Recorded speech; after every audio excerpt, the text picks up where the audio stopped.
Last weekend, my friends and I decided to host a no technology dinner. You know, one of those wholesome, let's connect like it's 1995 evenings, where the only screen you see is the glare off someone's forehead.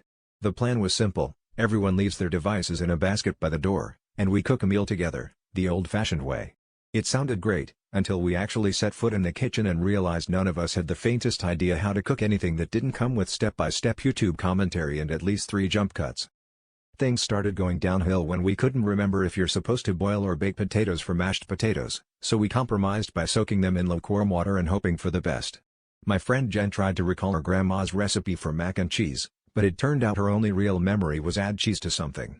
Meanwhile, Dave was convinced he could make a salad from scratch, but after 15 minutes of staring blankly at a head of lettuce, he declared, "I'm just going to Google it," and then remembered, no phones allowed.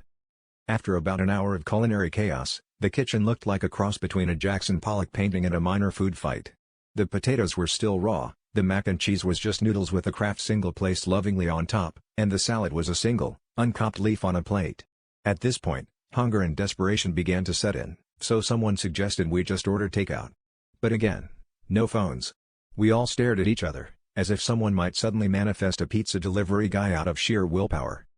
That's when Dave, in a flash of what I can only assume was hunger-induced delirium, said, "If we can't use our phones for food, maybe we can use them for warmth." Which is how we ended up microwaving our phones, huddled around the faintly glowing appliance, telling ghost stories about the days of dial-up internet. So, yeah, our no-technology dinner really brought us together, mostly because we were all too afraid to touch the microwave after it started making that weird popping sound. Turns out, the only thing we actually cooked was our data plans.